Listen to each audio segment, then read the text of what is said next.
So it seems like maybe Joe Biden knows something. His prediction of a dark winter has arrived almost on cue.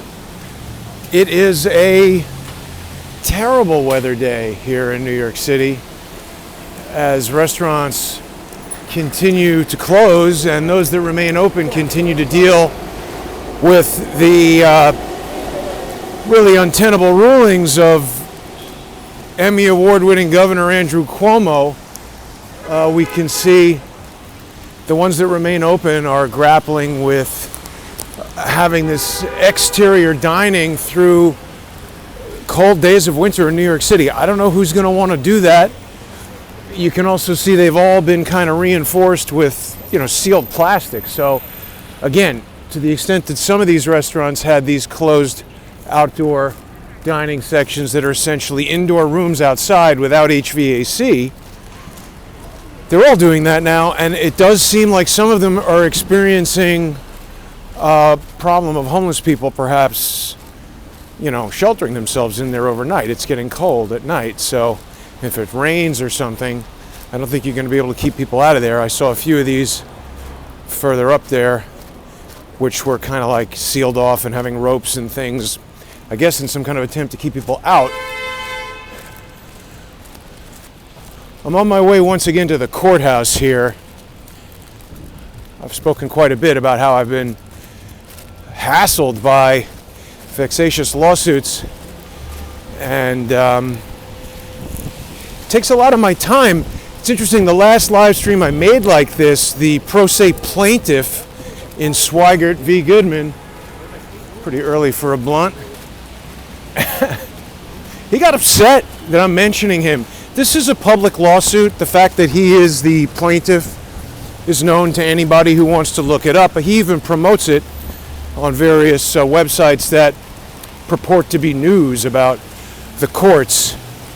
It seems to me that there's a method, whether you're a YouTube pro se plaintiff or the Emmys, you put your false allegations into a lawsuit and then you get news reporting on the false allegations. In the case of the pro se plaintiff, we've got various, mock websites that have been put together by him and other people that report on the filings. In the case of the Emmys, well, they've put nearly as many untrue statements into their filings, but they get things like the Hollywood Reporter to talk about it. It's funny how they only talk about things that they find in their favor. The Emmys have alleged that I've accused Adam Sharp's father of participating in Operation Mockingbird, which according to them was a CIA torture and mind control program that involved murder. I never said that. And they seem unable to use Google because Operation Mockingbird is not a conspiracy theory. It's a declassified government program that William Colby, the former director of the Central Intelligence Agency, told the U.S. Senate about. Lawyers for the Emmys are unable to look that up and even familiarize themselves with the things that they are filing pleadings about. So that's bad. Adam Sharp might want to, ask them to do a little bit more research. I'm sure he's paying them a lot of money. Along the lines of dark winter, it is not snowing right now, but it's bad. When the weather is bad, everything just becomes more difficult moving around the city, whatever. We're about to walk right by Northwell Health. Now, this is the place that charged me $4,000 to see a doctor for, I wasn't timing it, certainly less than 30 minutes, probably less than 10.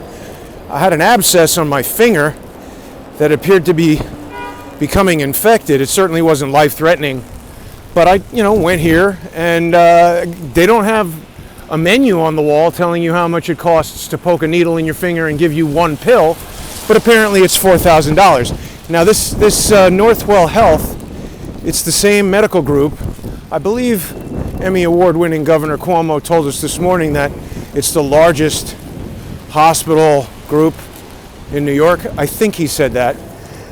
There was a press conference earlier today where one of New York City's frontline healthcare workers, a woman named Sandra Lindsay, I believe, was the first to receive this Pfizer messenger RNA vaccine outside of a trial setting. That's generous language from the governor. I feel like the emergency, the emergency categorization they've given this vaccine in order to rush it through FDA approval essentially makes the deployment of the thing a trial. We haven't had the normal tests that we would have for other vaccines. Even President Trump has spoken about how it's, record-breaking stuff getting the vaccine developed so quickly. And then we heard, what's the guy's name who's the director of the NIH, Collins. He was telling everybody to hit the reset button on what they think they know about this vaccine. I guess he wants you to start listening to Bill Gates. There was also a question as to why the CEO of Pfizer wasn't the first guy to take the vaccine. He's got a very good answer for that. He said, we don't want to be seen as jumping the line. And it's noteworthy that Sandra Lindsay, the critical care nurse who was the first in New York to receive the vaccine, is a black woman. They've been saying for a long time it's important that black people get the vaccine first, that coronavirus is racist. It affects black people more than white people. So in order for vaccine justice to exist, they want black people to get it first. I mean, I think whoever wants it should be able to get it. But I personally would feel much better if all the people telling us to take it, that it's so safe, I think they should take it themselves first. Then I think their children and their elderly parents should be second to take it. I mean, we're talking about a handful of people. I think they're developing millions of these vaccines. I just think if Andrew Cuomo, his daughters, his elderly mother, his brother there on CNN, let's have those guys take it so they can tell us their firsthand experience. I mean, I think Robert F. Kennedy Jr. had posted a statistic that out of about 21,000 people in the trial, there was a number who had gotten Bell's palsy. I mean, it was a low number. Maybe it was 4 people or 8 people, but still, out of 21,000, for that many, Bell's palsy is pretty bad. Bell's palsy, like your face droops, and I think it's almost like having a stroke, like a mini kind of a, sometimes permanent in some people. But Robert Kennedy Jr. did a good job of going through the facts and details, the statistics, extrapolating out how these types of outcomes might play out in a larger deployment of the vaccine. I mean, they're talking about vaccinating everybody. And of course, Cuomo, with the help of Dersh and the New York Bar Association, has been marching us all down this road where it is a foregone conclusion, essentially, that everybody in New York may be mandated to get this vaccine. Now, there's a winter storm coming, and they've been basically saying it's going to be pretty serious, has the potential to affect tomorrow's scheduled protest in Staten Island. Remember, New York Teachers for Choice are having a protest at the Department of Education in Staten Island tomorrow. But, I mean, if it's a huge winter snowstorm, it's really difficult to get to Staten Island by subway. You got to go to Brooklyn, and I mean, it's not really difficult, but it takes a lot of time. And sometimes the subway doesn't run so well when it's snowing, even though it's underground. Who knows why that is? But everything in New York City slows down and becomes even more sort of jammed up when it's snowing. And certainly nobody's going to want to go out to a restaurant and eat. I'd have to say that place is closed, the Riviera Cafe. I don't think that boarded up wood. Like, they normally had that greenhouse there. That was their whole thing. So would that be outdoor? Can a restaurant like that stay open, although it's closed? So I don't know. The other thing I saw is that Gordon Chang, who joined us on Sunday with Charles a couple of weeks ago, he is saying that, oh my gosh. Yeah, that looks totally safe. Seal yourself in a box 2 feet away from people. So this is science, according to Governor Cuomo? That doesn't look cheap to me. 1, 2, 3, 4, 5, 6, 7, 8 of these things. Got to be a couple of $100 each to seal people in the plastic virus incubator and sit there in the cold with a small volume of air. Anyway, Gordon Chang was saying that he believes China is collecting a database of DNA of people in the United States for the purpose of developing biological weapons. That's a bit of a scary prospect. Like, I guess, you know, if they could figure out what type of Now, wait a minute. See, this is interesting because here we've got various medical professionals who are social media stars from Lincoln Hospital and Elmhurst Hospital and Maimonides Hospital talking about how this is even the governor says that this is a virus that affects the black and Hispanic neighborhoods, and there is, you know, racial and social injustice in virology. So maybe they're onto something. Maybe if China has everybody's DNA, they could create a racist virus that just attacks whoever they don't like. I don't know. I don't know if that's possible. I'm not a genetic engineer or a bioweapons expert.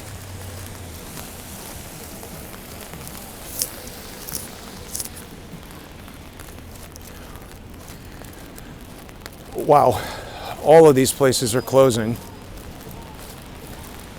Retail shop for lease right there. Oh, 33.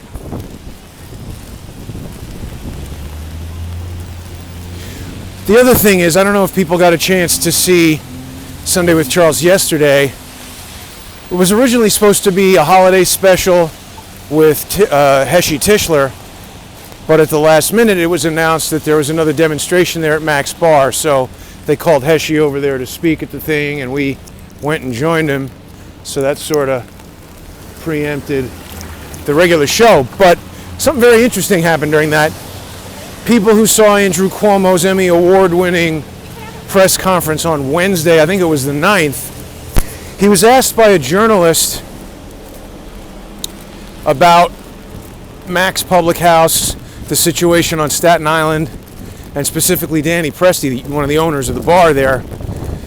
And the governor said a number of things that were just outright not true. There's a great article 2 or 3 days ago in the Federalist.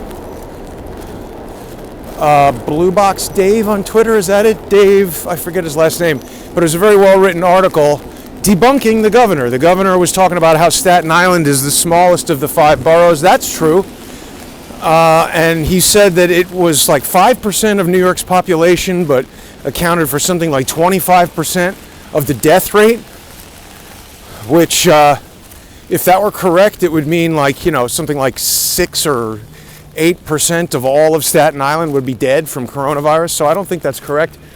And, yeah, I mean, you can see restaurateurs building their plastic huts all over the place.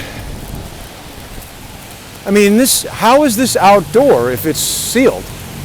Oh, I guess they have the windows open. Who is going to want to sit in there when it's 20 degrees, snowing? I mean, this is a death sentence for the remaining restaurants here. But anyway, the Federalist was talking about how that's wrong. The journalist had placed a call to the governor's press office, which he's got more patience than me. I've waited on hold half an hour with that press office, and they never answer the phone. So that's interesting. But apparently, according to this Federalist article, the press office said that the governor was talking about within the past week. So I don't know. That sounds like backpedaling. That sounds like he doesn't have the facts straight. The other really important thing, in my view, that the governor said And this was terrible. I want people to really think about this. Danny Presti is a 34-year-old guy. That bar is new. They've told us it opened, I think, March, just right before, or February, just right before the pandemic. Sunk his life savings in there. And you can see on that street in Staten Island, it's a new business. It's, it's a destination for people in the neighborhood. It's like a new restaurant, a new bar where people can meet with their friends and hang out and have a nice time. There's a real strong sense of community there in Staten Island. So those guys are doing a service to the neighborhood. They're providing local jobs for people. And they invested all their money in it and everything. And then now it's, they're losing everything. Danny's got 2 young kids. And so the governor told an outright lie. And I believe he had to know it was a lie. Or perhaps he's incompetent. That's possible. But he said that Danny Presti had assaulted 2 uniformed NYPD officers. And I don't think it was a mistake. He made a point of reiterating that they were, officers. Who would do that? NYPD, So why would he do something like that? Well, people need to remember that Andrew Cuomo and other government employees are specifically indemnified. They're immune from civil lawsuits coming from people as a result of things that they do in the course of their work, in this case as governor. So he can outright lie, defame the guy, accuse him of attacking police officers, NYPD uniformed officers, even though that's not what happened. And nothing will happen to Andrew Cuomo for lying like that. Now, I contacted the New York Police Department's Public Information Office to ask them if there were uniformed NYPD officers who had been injured, because as I view that video, they don't look like NYPD officers, and every other time that Danny Presti has been arrested, they just show him the badges and the guy calmly walks out. People have seen him on YouTube and television. He seems to be a pretty calm guy who has this all very well thought through. I don't think assaulting anybody is the type of thing that Danny Presti would do. But what's been happening is Max has been quite successful in fundraising to pay the fines and pay the legal bills that are being generated by all this activity from the city. And I would think that irritates somebody like Andrew Cuomo. That might get his nipple clamps in a bunch. And he doesn't want Danny Presti to have financial support. He doesn't want people to go to GoFundMe and look up Max Public House on GoFundMe and give money to the one that has Danny Presti's name on it. Because that would, to some extent, level the playing field and allow Danny to at least pay the attorneys that he needs now to fight these felonies. But how do I know that the governor was lying? Well, okay, so the video evidence is suggestive that he's lying because those guys don't have NYPD hats on, they don't have helmets on, they don't look like they have uniforms on. Presti's own testimony is conveyed by his attorney, Lou Gellermino. He says that these guys did not identify themselves as officers at all. They just yelled, "Hey, Presti," and started charging at him from blocks away. Obviously, he's gotten international attention, death threats, all kinds of stuff. And so he became concerned for his safety, ran to his car, and then these totally unprofessional, plainclothes New York City sheriffs jumped on the car. Presti kind of, lurches the car forward to try to shake the guy off so he can drive away and not be attacked. And a new piece of video has been released from another angle that shows this NYC sheriff, who's allegedly broken both of his legs, running after the car, after Presti is stopped by additional sheriffs with the party lights on. I don't know if you can run with 2 broken legs. Maybe you can. But the New York City Public Information Office refused to answer my questions over the phone. Whoop. And they told me to email my questions to this particular email address, which also refused to answer. I was just asking if any NYPD officers had been injured during the arrest of Danny Presti, as alleged by the governor. And they said you have to ask the New York City Sheriff's Office. And so it's an incredible runaround. This public information office, whether it's from the governor or the NYPD, I mean, these are government entities, and this is supposed to be a government for the people, by the people, of the people. We are the people. So when we want information as members of the public information office, I would think, is supposed to give us that, not give us the runaround. But anyway, they refused to answer. They flatly refused to answer. And I didn't contact the New York City Sheriff's Office because I can only imagine that they would do the same thing. But they are a disgraceful bunch. For people who are elsewhere around the country talking about sheriffs are elected and they're constitutional, this and that, that is not how it works in New York City. I don't know why. I don't know enough about law enforcement and sheriff stuff to tell you, but I can say that the sheriff, Joseph Fakito or something like that, and the sheriff in New York City is appointed by the mayor. And in this case, he's the mayor's hatchet man. Now, to be fair, they did announce that due to this, emergency situation caused by the pandemic, as it were, because of that, the New York City Sheriff's Office has been given new duties, and I guess that includes terrorizing business owners who refuse to comply with unconstitutional orders of shutting down their businesses and going out of business and going broke, while Cuomo is awarded Emmys, despite being accused of sexual assault. Congratulations, by the way, to the Emmys and to Governor Cuomo. He won, as we discussed previously, the International Academy of Television Arts and Sciences Founders Award, joins the prestigious ranks of others, including rapist Bill Cosby. The Emmys got really upset that I mentioned that they give awards to rapists like Bill Cosby, and actually, again, tried to mischaracterize what I said. That's a fact. When Bill Cosby was convicted and put in jail for drugging and raping women, the Emmys didn't say, "Oh, we're shocked and appalled. We are withdrawing Bill Cosby's Emmy." He still has it.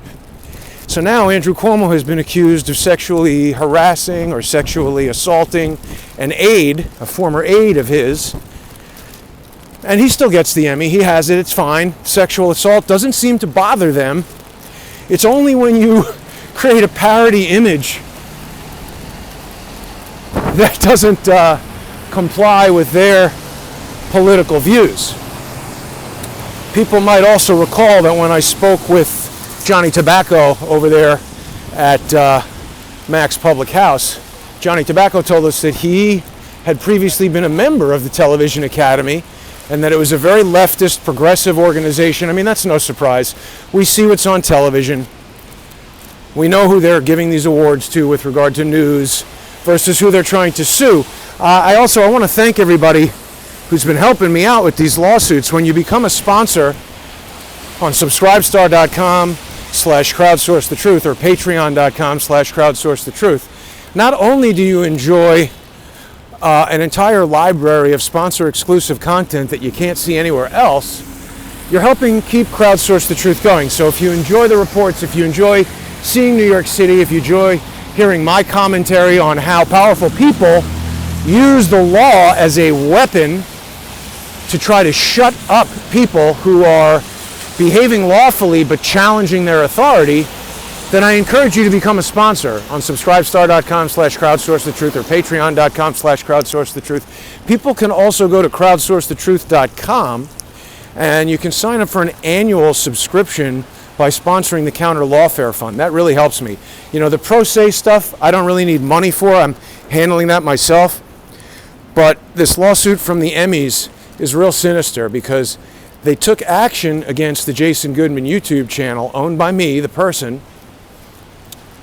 But then they brought a lawsuit against my corporation, which does not own that YouTube channel. So it's not exactly a proper DMCA takedown.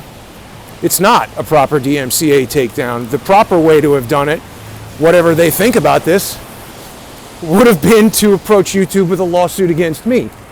But I've said this before, I think they're sneaky and underhanded, so they didn't do that. And they think they're clever. They just keep lying in the pleadings. It's really interesting how people do that. Governor Cuomo does that. So yesterday when we went back to Mac's Public House, there was a NYPD captain there, and I don't know the guy's name, but thank you, Captain, not only for protecting the individuals participating in that truly peaceful demonstration where all that happened was people gave speeches, listened to speeches, showed their support for the bar, and nobody threatened anybody or shot and stabbed anybody or burned down anything or did anything crazy.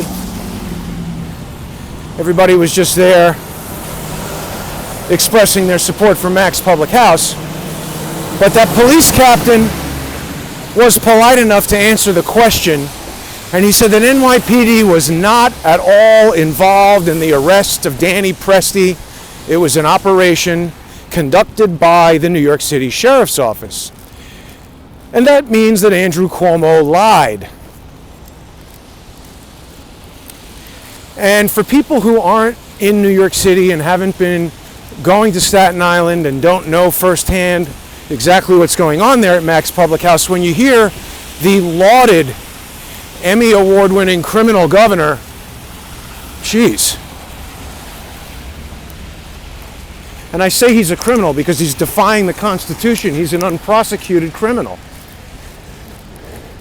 But when people hear the governor say that, they might become shocked and say, oh my goodness, assaulting NYPD, that's terrible. I can't support that. This supports the governor's narrative that these are, deplorables who need to be charged with felonies and lose their businesses. I mean, what's going to happen to Danny's kids if he can't overcome this wrongful felony charge? I think he's got 2 or 3 felonies on him. And that's an uphill battle when you fight the man. Also, we're now hearing that Andrew Cuomo might be Joe Biden's pick for Attorney General if Joe Biden succeeds in what he's attempting to do. That if I even talk about it, YouTube might kick me off. That's the other thing I should mention. If you're watching right now live, you're watching on Crowdsource the Truth too. I actually didn't even get a chance to check if it is live. Sorry, I need more hands. Somebody wanted to shake my hand yesterday. Something went wrong, it says. Oh no. No, it looks like it's live. So, imagine what would happen to Danny Presti's kids, Cuomo sits around talking about his daughters. I have my daughter with me. She has the boyfriend. We're going to be having meatballs. This guy wins an Emmy for giving a press conference talking about how he's making spaghetti and meatballs and what he thinks of his daughter's girlfriend, boyfriend, whatever. I mean, that's absurd. Him and his brother with the giant Q-tip, I mean, they're making jokes and lying to get people jammed up on felony charges while his irresponsible actions are getting people killed, jamming them into old age homes.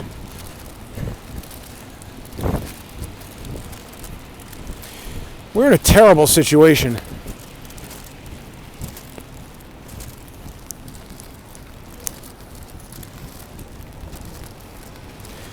And there's been a lot of talk about mandatory vaccinations for everybody in New York City. People might remember that was first brought to light by Alan Dershowitz on my show. Dersh basically lied when he spoke to Del Bigtree after our interview and said that what did he say? He said I blindsided him with the question and he wasn't prepared. That is absolutely false, Alan Dershowitz. I asked you if it was constitutional for Governor Cuomo to kick us out of City Hall Park for having a polite, calm, peaceful protest saying that it's unconstitutional to lock everybody down. This was in, May or March or pretty early, before everybody's businesses and livelihoods were destroyed, before the tax base of New York City was crushed,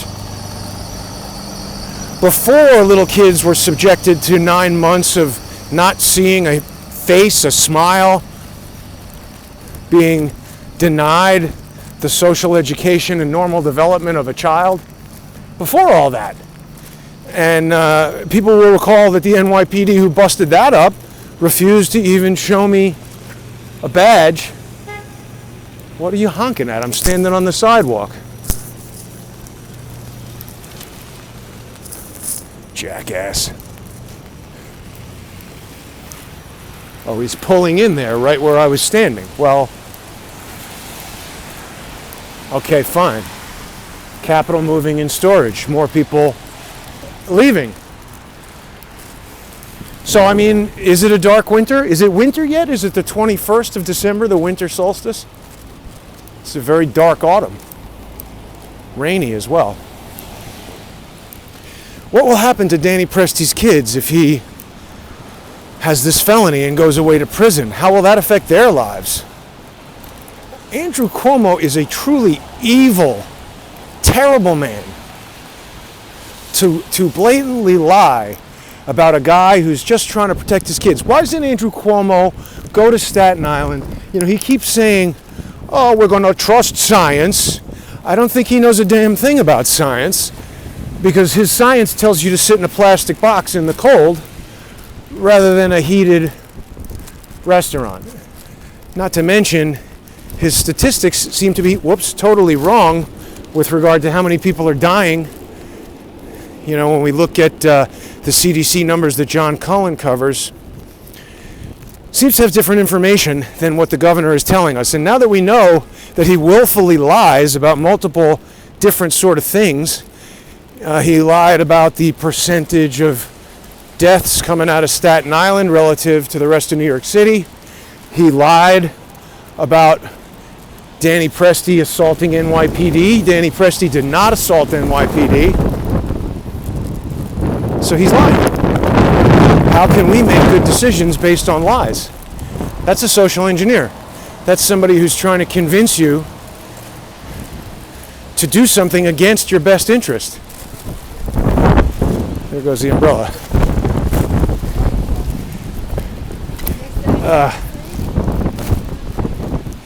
So, yeah.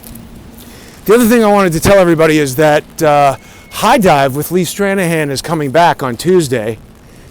Edward Snowden was tweeting earlier today, so it's appropriate that we are here at this NSA building, 33 Thomas Street.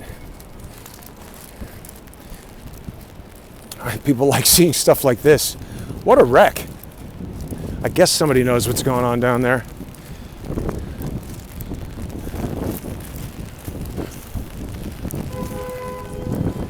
Yeah, High Dive with Lee Stranahan coming back Tuesday night. We're going to be talking some more about Bill Browder.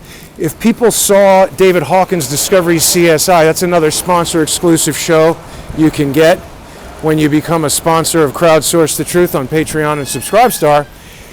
David Hawkins has been talking a lot about Cameron Ortis, who was the first civilian to be the director of the RCMP's intelligence department. RCMP is the Royal Canadian Mounted Police. It's the Canadian equivalent of the FBI, whereas CSIS is the Canadian equivalent of the CIA. Anyway, Ortis was arrested in 2019 on allegations that he was sharing classified information with a criminal organization called Phantom Secure. We've spoken a lot about Phantom Secure. That is a group that hardware modifies BlackBerries to send encrypted communications.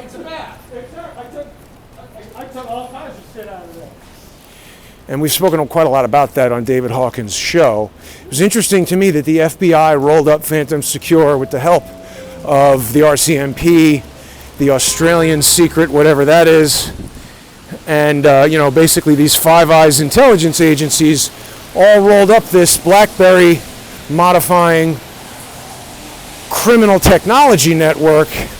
And it was interesting to me, we've spoken quite a lot about how certain YouTube journalists whose brothers are suing me focused everybody's attention on Imran Awan as the king of BlackBerry hacking when he never said a word about this Phantom Secure company. But I did have an opportunity to speak to Cameron Ortis' lawyer on Friday, and my conversation with him, coupled with information in the press, mostly from Canadian broadcasting, indicates that the Canadian government hasn't been very forthcoming with the evidence and information that Cameron Ortis requires to mount his defense. So he's sort of rotting in jail. And it occurred to me that usually when people like the FBI or the RCMP say that somebody is a criminal and they need to go to jail, more often than not, it seems like that's somebody who has evidence that could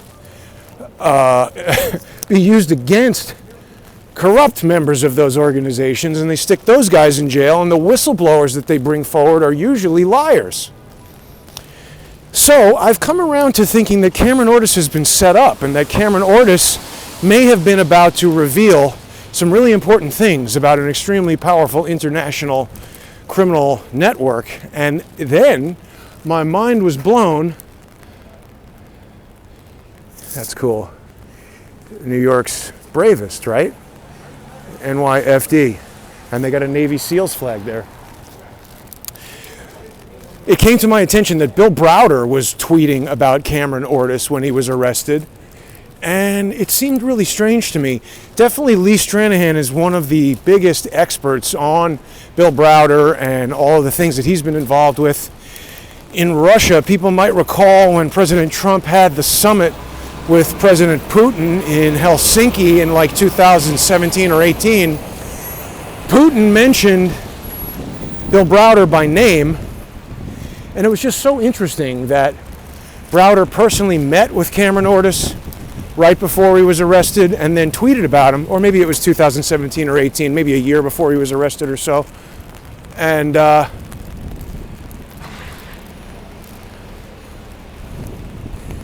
here's the GSA. I've never really seen this before.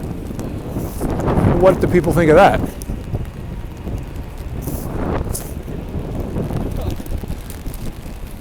Anyway, Browder was tweeting about Cameron Ortis, and he also was tweeting about this Swiss federal officer who's named only as Mr. K. We don't really know who that is, but the only reporting I could find on that Swiss federal officer was coming from Fox News.